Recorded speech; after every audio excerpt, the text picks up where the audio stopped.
sleep. చాలా గాఢ నిద్రలో ఉన్నాడు యోనా. Immediately the captain came and he was trying to wake up him. అయితే ఆ నావికుడు ఏం చేశాడంటే యోనాని లేపేయడానికి ప్రయత్నం చేశాడు. So after some time Jonah woke up. అయితే కొంచెంసేపటికి యోనా లేచాడు. He was thinking, what happened? Why are you waking me? అయితే యోనా కొద్దిగా కంగారు పడి నన్ను ఎందుకు లేపుతున్నారని ఆయన అడిగాడండి. Oh foolish fellow, you don't know what is happening outside. అయితే ఆ నావికుడు అన్నాడు, ఏం నీకు తెలీదా బయట అంత భయంకరమైన తుఫాను వచ్చింది. Oh foolish fellow, all the travelers are afraid, but you are sleeping without any fear. అందరూ ప్రయాణికులు కూడా ప్రాణంతో సంకటంతో ఉన్నారు, నువ్వేంటి పడుకుంటున్నావు? What happened to you? ఎందుకు నువ్వు ఇలా పడుకుంటున్నావు అని చెప్పాడండి. So immediately Jonah asked, what has happened? అయితే ఏమైందని యోనా ఆయన అడిగాడండి. Immediately the captain says, there is a cyclone happened and equivalent wind. అయితే భయంకరమైన తుఫాను ఇప్పుడు సముద్రంలో ఉన్నదని చూపించానండి ఆయనకి. When the captain says, immediately the Jonah started to think about him and he could understand what is the cause. అయితే యోనాకు అతను ఎప్పుడైతే చెప్పాడో గొప్ప తుఫాను ఉన్నదని యోనా అర్థం చేసుకున్నాడు, ఇది నా వల్లనే కలిగింది. You have to understand Jonah is not ordinary person. మనంతా అర్థం చేసుకోవాలి, యోనా మామూలు వ్యక్తి కాదు, ఆయన గొప్ప is a prophet. అయితే ఆయన ఒక గొప్ప ప్రవక్త అండి. Is a prophet. ఆయన ఒక గొప్ప ప్రవక్త. Is chosen by the God. ఆయన దేవుడి చే ఏర్పబడిన ఒక గొప్ప. Is a forerunner of God. Forerunner of God. దేవునితో నడిచే వ్యక్తి, దేవుని లాంటి వ్యక్తి అండి. God chooses Jonah for a special purpose. యోనాను ఒక ప్రత్యేకమైన దాని గురించి ఏర్పరచుకున్నాడు. That's why he could able to understand when the captain says this is happening. అందుకే యోనా వెంటనే పసిగట్టగలిగాడండి, ఇది నా వల్ల వారికి జరిగిందని ఆయన వెంటనే పసిగట్టాడు. Oh, this is my fault. ఇది నా తప్పిదం అనుకున్నాను. This is my fault. ఇది నా తప్పిదం అనుకున్నాను. Now pick me up and throw me into the sea. నన్ను ఎత్తి సముద్రంలో పడివేడి అని నావికుడికి చెప్పాడు. Jonah was telling with the captain, pick me up and throw me into the sea. నన్ను ఎత్తి సముద్రంలో పడివేడి అని ఆయనతో చెప్పాడండి. Jonah was the cause of the cyclone. ఇది గొప్ప తుఫానుకి కారణం యోనా. Jonah was the suffering of the people. యోనా వల్ల అక్కడ అందరు ప్రజలు ఇబ్బందుల్లో ఉన్నారు. Jonah was the cause to break the ship.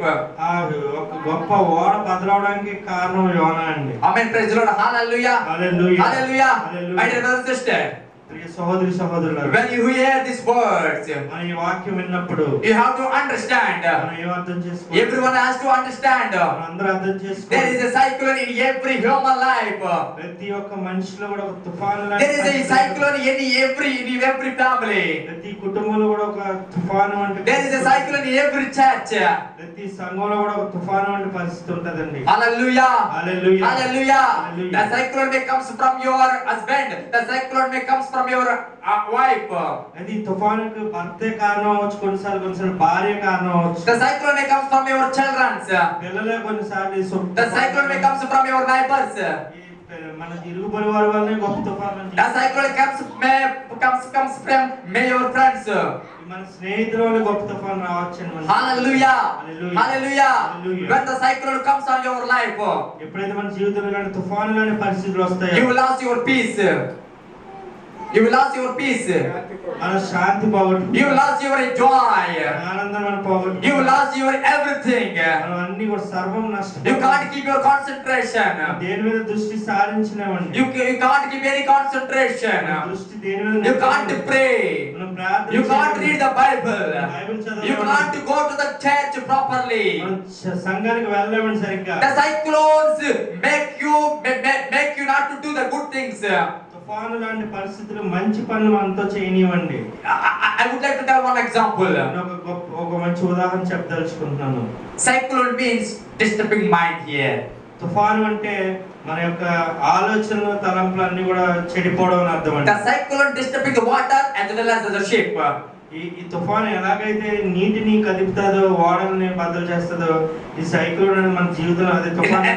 In the same way, our cyclone is disturbing our minds, disturbing our families. అది ఇలాంటి ఈ తుఫాను లాంటి పరిస్థితులు మన మనసుని అలాగే మన కుటుంబాన్ని విచ్ఛిన్నం చేస్తాయండి. Praise the Lord. Hallelujah. Hallelujah. Can I hear amen? Amen. Hallelujah. Hallelujah. Hallelujah. Hallelujah. Are you with me? అందరూ వింటున్నారండి? Are you with me? అందరూ ఏకీభవిస్తున్నారు నాతోని? Hallelujah. Hallelujah. If you are with me, just to say hallelujah. అందరూ హల్లెలూయా చెప్పి ఏకీభవిద్దామండి. Hallelujah. Hallelujah. Let us shout in the presence of God. దేవుని సన్నిధిలో అరుద్దాం. Hallelujah. Hallelujah. Hallelujah. Hallelujah. Hallelujah. Hallelujah. Today what are the cycles that you are going through now? ఇప్పుడు మన జీవితంలో ఎలాంటి తుఫాను పరిస్థితులు ఉన్నా గానీ, Today what are the cyclone, what are the equal winds that you are going through now? జీవితంలో ఎలాంటి తుఫాను పరిస్థితులు, ఎలాంటి గాలులు వీచినా గానీ, I don't know what is making you disturb. ఏ పరిస్థితులు మిమ్మల్ని మరి తారుమారు చేస్తున్నా నాకు I don't తెలియదు. know who is the person disturbing you. ఏ వ్యక్తి అయితే మిమ్మల్ని మరి తారుమారు చేస్తున్నాడో I don't know who is disturbing your family. ఏ వ్యక్తులు అయితే మీ కుటుంబాన్ని మరి విచ్ఛిన్నం I don't know who చేస్తున్నారో, is disturbing your spiritual life. ఎవరైతే మన ఆత్మీయ జీవితాన్ని పాడు చేస్తున్నారో నాకు తెలీదు. I would like to say one word here. నేను ఒక విషయం చెప్పదలుచుకున్నాను. If any person see you, ఎవరైనా మిమ్మల్ని చూస్తే, if any person say that you are very pretty, ఎవరైనా మీరు చాలా అందంగా ఉన్నారంటే, automatically the word the person will tell and will go. ఆ వ్యక్తి మనల్ని పొగిడి వెళ్ళిపోతాడండి. But what the word we heard from that person, it will disturb our mind. అయితే అతను పలికిన మాటలు మనం చాలా వరకు మన మీద ప్రభావం చూపిస్తాయండి. When you sit, you will think about that. కూర్చున్నా మనకి అదే ఆలోచన వస్తుంది. If you stand also, you will think about that. మనం నిల్చున్న అదే ఆలోచన మనకు వస్తుంది. If you sleep also, you will think about that. మనం నిద్రపోయిన కూడా మనకు అలాంటి ఆలోచన వస్తుంది. Just that person has given the compliment ఆ వ్యక్తి కేవలం ఒక మాట అని వెళ్ళిపోయాడండి మనల్ని, that you are pretty. మనం అందంగా ఉన్నాం అన్నాడండి. But that word is penetrate your heart, penetrate your mind. మన హృదయాన్ని, మన మనసుని ఆ వాక్యం ఎంతో వరకు దొలిచేస్తుందండి అది. Oh, you feel, oh, I'm really pretty. I'm really నిజంగా కూడా pretty. మనం ప్రేమిస్తామండి, మనం అలా అందంగా ఉన్నామేమో అనుకుంటాం. Be careful. జాగ్రత్తగా ఉందామండి మనందరం. Satan can use this kind of weapons.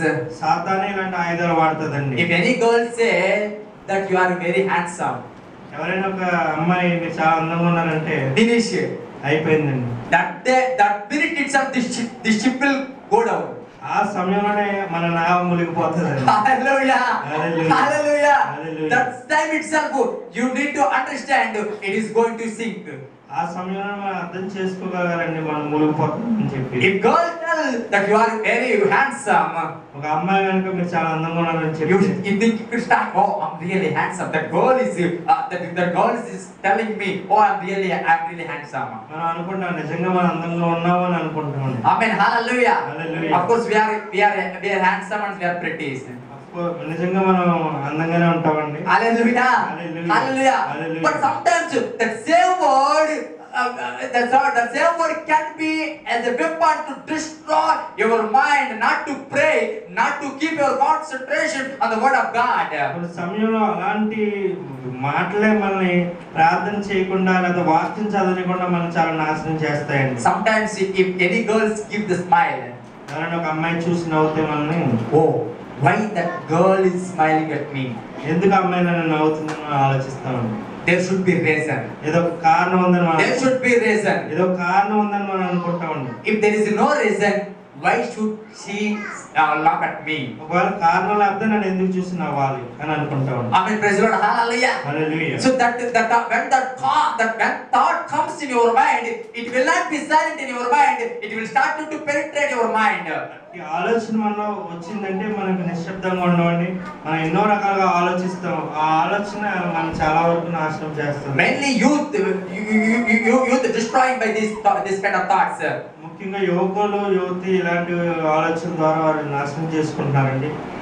Now if you ask youth now, మనం ఇప్పుడు యువతిని కనుక అడిగితే, who is your role model? ఎవరు మీ యొక్క ఎవరిని ఎక్కువగా ఆరాధిస్తారని చెప్తే, people will say యువకులు అంటారు, యువత అంటారు. if you ask girl, అమ్మాయిని అడిగితే, oh, my role model is Katrina Kaif. అదే కట్రీనా కైఫ్ ని నేను ఎక్కువగా ఆరాధిస్తానంటారు. Oh, my role model is Shruti Hassan. Shruti Haasan ని నేను ఎక్కువ, వీళ్ళందరూ సినిమా యాక్టర్లు. Oh, what a personality. చాలా అందంగా ఉంటారండి. Oh, what a personality, what a beauty. చాలా అందంగా ఉంటారు వాళ్ళని చెప్తారండి. One day I should become like that. ఒక రోజు నేను కూడా అలా తయారవ్వాలని అనుకుంటాను. So when you see the image, when you started to think about here, it will comes in your mind and it will start to do something in your mind. అంటే ఆలోచన మనం రాగానే కూడా మనం ఇంకా ఆలోచించడం మొదలెడతాం. If you ask boys, వాళ్ళ అబ్బాయి My role model is Mahesh Babu. అదే మహేష్ బాబు నాకు ఆదర్శం My role model is Allu Arjun. Allu Arjun అని కొంతమంది అంటారండి. So now people are following actors. ఇప్పుడు ప్రజలు కూడా అందరూ సినిమా